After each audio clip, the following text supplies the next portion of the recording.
সুপ্রিয় দর্শক, বাংলাদেশ টেলিভিশনের নিয়মিত আয়োজন নিপীড়নের স্মৃতি অনুষ্ঠানে আপনাদের সবাইকে স্বাগত জানাচ্ছি। আপনাদের সঙ্গে আছে আমি সাঈদ খান। মানন আসাদ একজন পুরোদস্ত সাংস্কৃতিক কর্মী, তবে হাসিনা দেশে যে কালচারাল ফ্যাসিজম প্রতিষ্ঠা করেছিল সেখানে আসাদের মতো স্রোতে গা না ভাসানো সাংস্কৃতিক কর্মীরা ছিলেন অপাঙ্ক্তেয়। তারা পদে পদে হয়েছিলেন নিগৃহীত, নিপীড়িত। তবে মানন আসাদের বিষয়টি ছিল আরও গুরুতর। কেবল হাসিনাপন্থী না হওয়ার কারণে তার জীবনে নেমে আসে জেল, জুলুম আর হুলিয়া। নিপীড়নের সেই সব স্মৃতি নিয়ে মানন আসাদ আজ এসেছেন আমাদের স্টুডিওতে। অনুষ্ঠানে তার মুখেই শুনব কেমন ছিল সেই সব দিনগুলোর স্মৃতি। মানন, আপনাকে স্বাগত জানাচ্ছি আমাদের আজকের আয়োজনে। প্রিয় দর্শক, মূল আলোচনায় যাওয়ার আগে আমরা মানন আসাদের উপর নির্মিত একটি ছোট্ট প্রতিবেদন দেখে নেব। মোহাম্মদ আসাদুজ্জামান পেশাগত পরিসরে পরিচিত অয়ন আসাদ নামে। তিনি একজন নাট্য নির্মাতা, তথ্যচিত্র, বিজ্ঞাপন ও চলচ্চিত্র পরিচালক।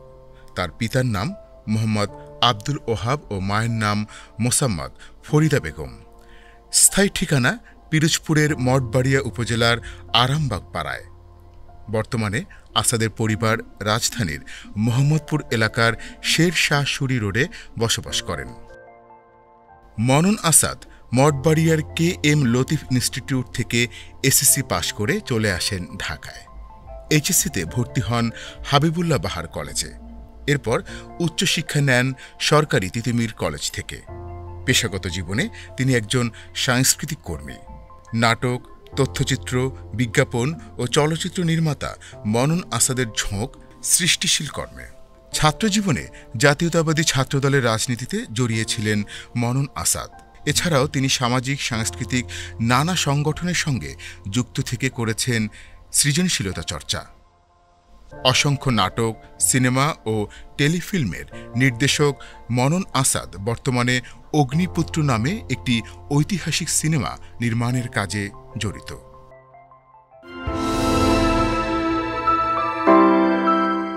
প্রতিবেদনটি দেখলাম, এবার শুনব তার মুখ থেকেই নিজের সেই দুঃসহ স্মৃতিগুলো।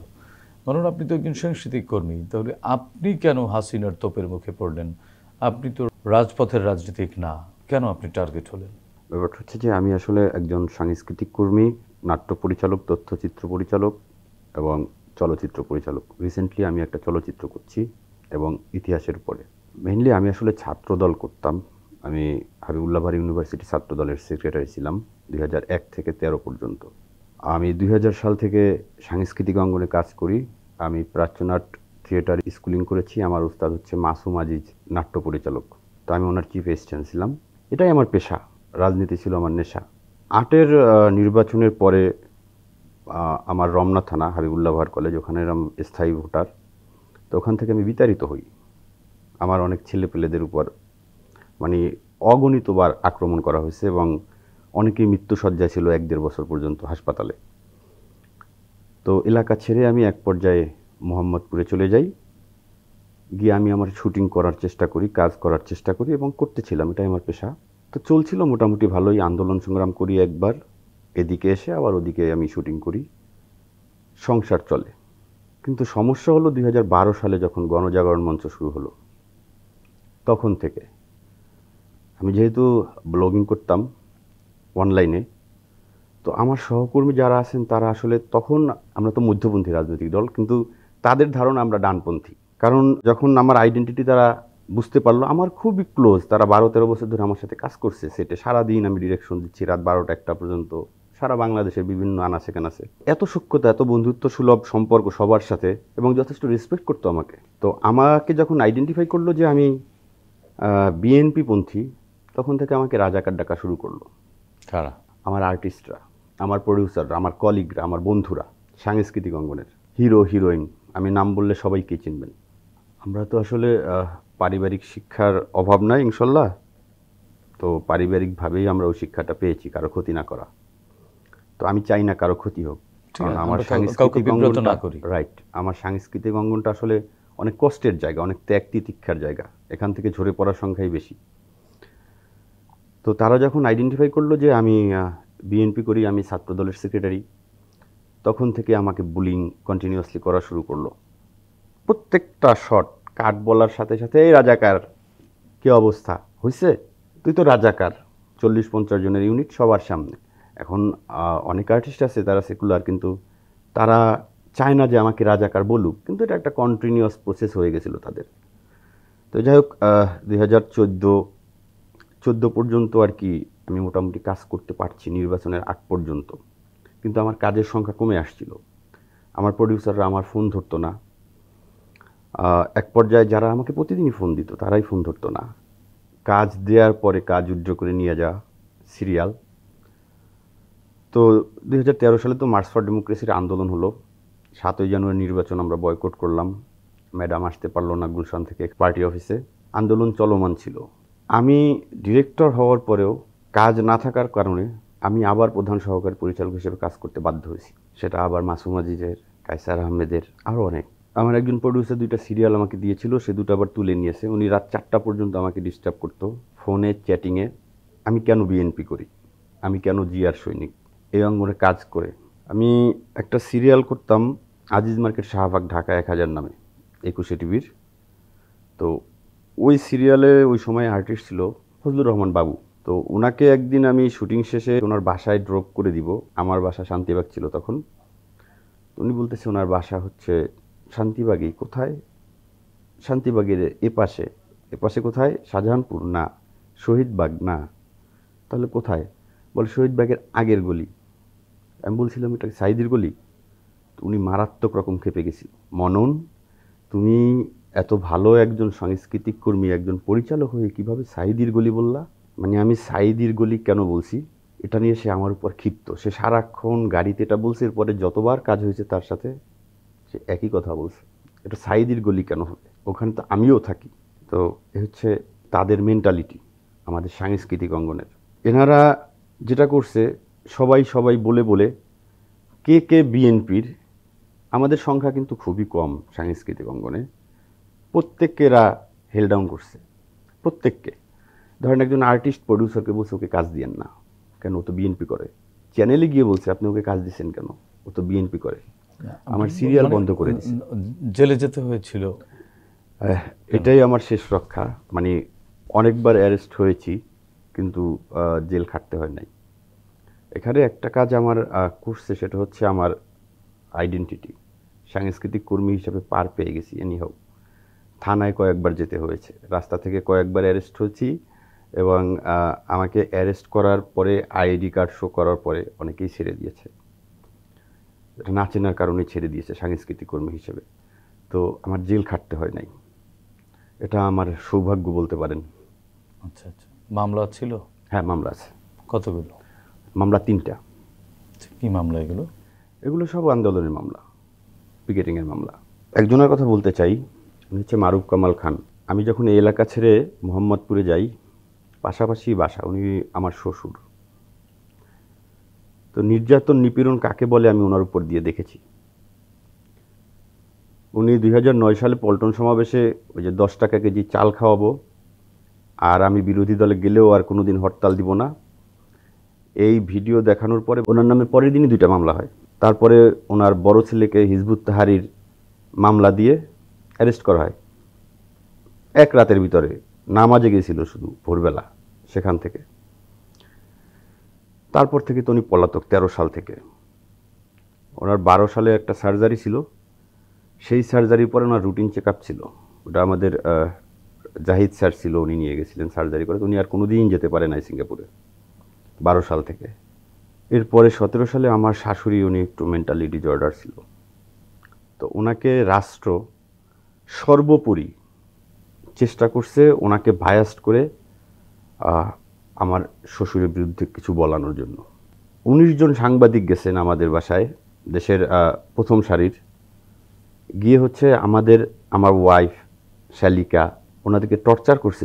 আমার শাশুড়ির ইন্টারভিউ নিবে ওরা, এটা হচ্ছে মেইন কারণ। তাকে বিভিন্ন লোক দিয়ে তাকে ভায়াস্ট করতো, যেহেতু সে মেন্টাল ডিসঅর্ডার, সিজোফ্রেনিয়া পেশেন্ট, তার তো মাঝে মধ্যেই সেন্স থাকতো না, তখন সে কাউকেই কেয়ার করতো না। তো এই সুযোগটা ওরা খুব ভালোভাবে নিছে। তারপরে উনি অ্যাক্সিডেন্টে মারা যান। আমার শাশুড়ি মারা যাওয়ার পরে বাসায় পুলিশ, উনি হসপিটালে বসে মারা গেছেন, 7 দিন ছিল হসপিটালে। তো হসপিটাল থেকে ওনার পোস্টমর্টম করে দিবে না, ওনাকে হত্যা করা হয়েছে, এটা হচ্ছে প্রেশার ছিল। 2 দিন পরে পোস্টমর্টম রিপোর্ট আমরা পাই। আর এদিকে সাংবাদিকরা তো বাসার নিচে গিয়ে প্রচুর ডিস্টার্ব। পুলিশ বাসায় গিয়ে ঢুকে গেছে সাথে সাথে। বাসায় আমরা বসতেও পারি না, কেউ পুরুষ মানুষ থাকতে পারি না, আমরা সবাই ফেরারি। লাশ হাসপাতালে? লাশ হাসপাতালে। আমার ছোট শালা সৌরভ, ওকে আমরা সামনে দিছি, কারণ ও তখন আন্ডার এজ ছিল। ওকে, তাদের কথা হচ্ছে যে একটা হত্যা মামলা করতে হবে। কার নামে? আব্বুর নামে। প্রশাসন সর্বোচ্চ লেভেলে চেষ্টা করছে, মানে আমার মামা শ্বশুরের বাড়ি, মানে আব্বুর শ্বশুরের দিকের আত্মীয়, যত আত্মীয় আছে কারোর সাথে কোনো প্রবলেম আছে কিনা, কাকে দিয়ে একটা কিছু বলানো যায়, তারা ব্যর্থ হয়েছে। পরে একটা ইনিশিয়াল নিয়ে এরপরে পোস্টমর্টমের রিপোর্ট 2 দিন পরে পাইছি আমরা। পোস্টমর্টম করতে হলো কেন হসপিটালে মারা যাওয়ার পরে? উনি তো অ্যাক্সিডেন্ট করছিল আগুনে পুড়ে। ও আচ্ছা। দেন আমরা লাশ পেলাম বিকালের দিকে, জানাজা হবে। আমাদের এলাকায় তো করা যাবে না, কল্যাণপুরে গেলাম, একটা স্পেশালাইজড হসপিটাল আছে বাংলাদেশ, ওটার পিছনে একটা নিচু ভূমি আছে, ওখানে পানি হয় বর্ষাকালে। তো ওখানে জানাজার ব্যবস্থা করা হলো। আমরা হয়তো 30-40 জন জানাজা পড়ব। গোপনে আমরা একটু দূরে ছিলাম। ওখানে লাশ নিয়ে গাড়ি থেকে নামানোর পরেই পুলিশ চলে আসছে। আমরা জানাজায় অ্যাটেন্ড করতে পারি নাই। ওই কয়েকজন স্টাফ আশেপাশের বিল্ডিংয়ের, ওনারা জানাজা পড়ছে। রাতে আমরা রওনা দিলাম 7টার দিকে, অনেক ঝড়। সেই যমুনার চরে গিয়ে তাকে দাফন করব। যমুনার চরে? যমুনার চরে। যমুনার চর হচ্ছে ওনার যে পৈতৃক বাড়ি, ওই বাড়ির প্রায় 90% ভেঙে গেছে, 3-4 বিঘা আছে আর কি। তো ওখানে কবরস্থান, মসজিদ তাদের আছে এখনও। তো ওই কবরস্থানে দাফন করব। ওখান থেকে রাস্তা নাই, 1-1.5 কিলো হেঁটে যাওয়া লাগে, কাদা ছিল অনেক। তো ওখানে আমরা কাঁধে করে লাশ নিয়ে গিয়ে দাফন করছি। দাফন করার পরে মোনাজাত করে না, আমরা মোনাজাত করতে পারি নাই, পুলিশ চলে আসছে। আচ্ছা। রাত বাজে তখন 4:30। কোন থানা? চন্দনবাইশা গ্রাম। তো এভাবেই চলছে। আসার পরে তো ম্যাডাম জেলে গেল, আব্বু পলাতকি রয়ে গেল, তার ক্যান্সার ধরা পড়লো। ওই যে সেই সার্জারিটা ছিল, সেটা ক্যান্সারে পরিণত হয়েছে। পরে আমরা একটা কমিউনিটি হাসপাতাল আছে মগবাজার ওয়ার্ল্ডস, ওখানে আপুর পরিচিত ছিল, ওখানে আশ্রয় নিয়ে আর কি একটা সার্জারি ব্যবস্থা করছে 7-8 মাস পরে। তো এটা আবার কামব্যাক করছে। অপারেশনের 2 মাস পরে দেখা গেছে যে ওনার পিএসএ লেভেল আবার বেড়ে গেছে, মানে ক্যান্সারটা চলে আসছে। দেন অনেক কষ্টে আমরা 2022 সালে তাকে আমেরিকা পাঠাই। ওখানে গিয়ে সে রেডিয়েশন নিয়ে প্রায় 1.5 বছরের মতো ছিল। এখন মানে আপনি পার্সোনালি কিভাবে হ্যারেস্ট? আমার 16 সালের পর থেকে আমার কোনো কাজ ছিল না সিরিয়াল, কারণ আমার পেশা ছিল এটা। আমি ধারাবাহিক নাটক এটা করেই আমার সংসার চলতো। তো আমার একে একে সব ধারাবাহিক নাটক চলে গেল। ধরেন একজন প্রডিউসার গিয়ে চ্যানেলে বলছে যে ওকে নিচ্ছেন কেন, ও আপনার এই সিরিয়ালে কাজ করে, নোয়া সাল একটা ধারাবাহিক নাটক। এটা কি আপনার ডিরেক্টর ছিলেন আপনি? আমি তো ওই যে বললাম না আপনাকে, ডিরেক্টর হওয়ার পরেও আবার আমাকে চিফ অ্যাসিস্ট্যান্ট ডিরেক্টর হতে হয়েছে, কারণ আমার কাজগুলো দিয়েও উইথড্র করে নিছে, আমার রানিং কাজ বন্ধ করে দিছে। নোয়া সাল সিরিয়ালটা আমি অ্যাসোসিয়েট ডিরেক্টর ছিলাম। মীর সাব্বিরের সিরিয়াল, ওটা অত্যন্ত গভীর সম্পর্ক ছিল আমাদের মধ্যে তখন, এবং সে তখন বিএনপিপন্থী ছিল। 70 পর্ব পর্যন্ত করছি। তো এরপরে একদিন শুনি যে চ্যানেল থেকে অবজেকশন আসছে। কোন চ্যানেল ছিল এটা? RTV। আশিক রহমানের নাম আমি শুনছি, শিওর না, আমার এটাতেও কাজ করা যাবে না। ওকে, পরের দিন থেকে বাদ। তো এভাবে করে আমার একটা সিরিয়াল এখনও পড়ে আছে বাংলা ভিশনের জন্য নির্মিত, কারণ এর আগে 2টা সিরিয়াল বাংলা ভিশনে গেছে, আমার নামে যায় নাই, আমার নাম গেছে সহযোগী পরিচালক। আমার রিজওয়ান খান রাইটার, উনি মারা গেছেন বছরখানেক আগে, বিখ্যাত রাইটার, ওনার নামে চালাতে হয়েছে। আমার প্রডিউসার আমার নামে চালাতে পারে নাই। পরে আরেকটা সিরিয়াল, ওটা আমার নামে, আমার করা, আমার নামে যাবে, সেই সিরিয়ালটা 2 বার অন এয়ার ডেট দিয়ে প্রোমো চালিয়ে বন্ধ হয়ে গেছে। আপনি এরকম কোনো থ্রেটের মুখে পড়তে হয়েছে কিনা ব্যক্তিগতভাবে আপনাকে? হ্যাঁ, ব্যক্তিগতভাবে অসংখ্য থ্রেটের মধ্যে ছিল। সেটি কেমন ছিল? ধরেন আমার প্রডিউসার আমাকে ফোন দিয়ে বলছে, ভাই আপনি কোথায়, আপনি দয়া করে আর লিখেন না ফেসবুকে, আর আপনি একটু ফোনটা অফ করেন, আপনাকে ইয়ে থেকে, বঙ্গবন্ধু এভিনিউ থেকে ও পার্টি অফিসে আলোচনা হচ্ছে, আপনাকে ধরতে যাবে। ওই এলাকায় মোহাম্মদপুরে ফোন করছে, আপনার বাসা নাকি ওখানে। সে জানতো না আমার বাসা কোথায়। তো আপনি সরে যান। ফোন তো অফ করছি, একটা পর্যায়ে আমার ফেসবুকের আইডির নাম চেঞ্জ করে ফেলছি, আইডি ডিজেবল করে রাখছি। তো এরকম অসংখ্য থ্রেট চলতে ফিরতে তো কন্টিনিউয়াসলি আমি পাচ্ছি, আমার মিডিয়া অঙ্গনের আমার আর্টিস্টদের কাছ থেকে আমি পাচ্ছি। তারপর হচ্ছে আমাকে 3টা কাজ দিয়েছিল তখন আমাদের রনি ভাই, আরশাদ আদনান রনি, উনি বর্তমানে বোধহয় আমাদের চুপ্পু সাহেবের ছেলে। তো সেই কাজ ওকে, শিডিউল ওকে, আর্টিস্ট ওকে, আমরা যাব, সেই কাজ 3টা ক্যান্সেল করে দিয়েছেন সব ঠিক করার পরে। ওনার সাথে কিন্তু আমার ভালো সম্পর্কই ছিল সাংস্কৃতিক অঙ্গনের মানুষ হিসাবে, শিল্পী হিসেবে। এবং উনি ওই সময় অনেক কাজ করতো, একদম 30-35টা সিঙ্গেল নিয়ে একটানা কক্সবাজার চলে যেত বিমানে আপনি করে। তো তাদের সাথে মিলেমিশেই কাজ করছেন। পারিনি তো 16 সালের পর থেকে, কারণ আমার এই সিরিয়ালই বন্ধ করে দিল বাংলা ভিশন। আব্বাস ভাইয়ের কাজগুলো বন্ধ হয়ে গেল, নোয়াশাল বন্ধ হয়ে গেল, আর আমার সব আর্টিস্ট প্রডিউসার যারা আছে কেউ আমার ফোন ধরে না। রাজনৈতিক কারণে আপনি কিভাবে হ্যারেস্ট? মিডিয়াতে কিন্তু আমার কোনো স্ক্যান্ডেল নাই, নইলে আমি বেঁচে থাকতে পারতাম রাজনৈতিকভাবে না। হ্যারেস্ট কিভাবে? সব প্রোগ্রাম করছি আমি, যত প্রোগ্রাম আছে, যত আন্দোলন আছে, হরতাল অবরোধ, আমি সব করছি। প্রত্যেকটা প্রোগ্রাম আমি সেই মোহাম্মদপুর থেকে এসে করছি ভোর 6টার সময়, যেমন মার্চ ফর ডেমোক্রেসি দিন, সেদিন এসে 6:30টার সময়। জুলাই গণ অভ্যুত্থানের সময় কোথায় ছিলেন? আমরা তো আন্দোলন করেই অভ্যস্ত, আন্দোলনের উপরেই ছিলাম। জুলাই গণ অভ্যুত্থান স্বাভাবিক প্রক্রিয়ায় চলতেছিল, আমাদের আন্দোলন।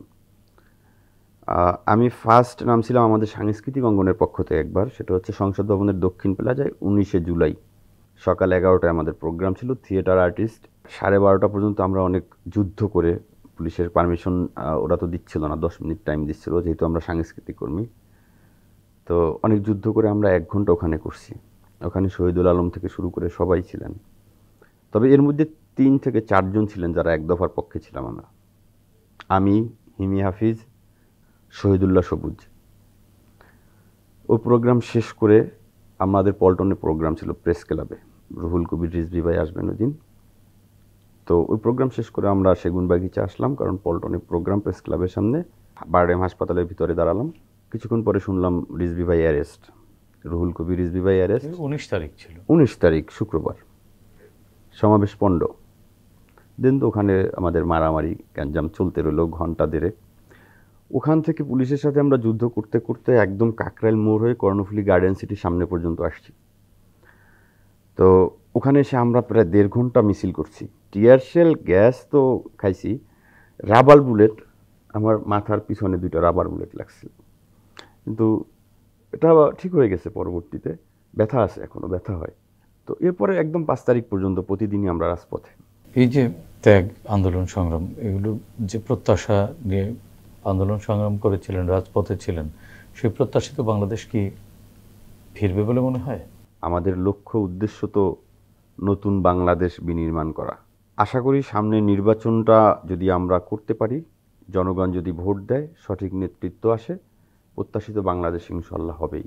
ধন্যবাদ আসাদ আপনাকে। প্রিয় দর্শক, শেখ হাসিনা সময়ের স্রোতে হারিয়ে যাওয়া ঘৃণিত স্বৈরাচারের নাম, যিনি নিজের ক্ষমতাকে দীর্ঘস্থায়ী করতে বিরোধী রাজনৈতিক কর্মীদের উপরে চালিয়েছিলেন নিপীড়ন।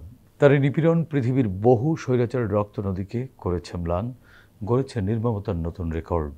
মানন আসাদের মতো দেশপ্রেমিক সাংস্কৃতিক কর্মীদের উপরে নির্যাতন করে ভারতপ্রেমী হাসিনা বাংলাদেশকে ঠেলে দিয়েছিল ভিনদেশী সংস্কৃতির পেটের ভেতর, যার ভুরি ভুরি প্রমাণ আমরা দেখেছি গেল 16 বছরে।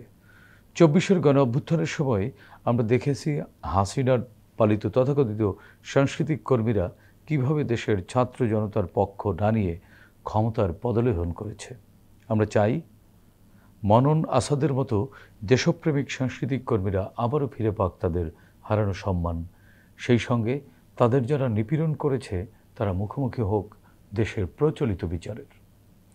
দর্শক, এই অনুষ্ঠানে চাইলে আপনিও যোগ দিতে পারেন। আমাদের ইমেল nipironersriti.btv@gmail.com-এ পাঠাতে পারেন আপনার সঙ্গে ঘটে যাওয়া যে কোনো নিপীড়নের ঘটনা। আগামীতে বাংলাদেশ টেলিভিশনের মাধ্যমে আমরা সেগুলো তুলে ধরব। সে পর্যন্ত সবাই ভালো থাকুন, সুস্থ থাকুন, বাংলাদেশ টেলিভিশনের সঙ্গেই থাকুন। খোদা হাফেজ।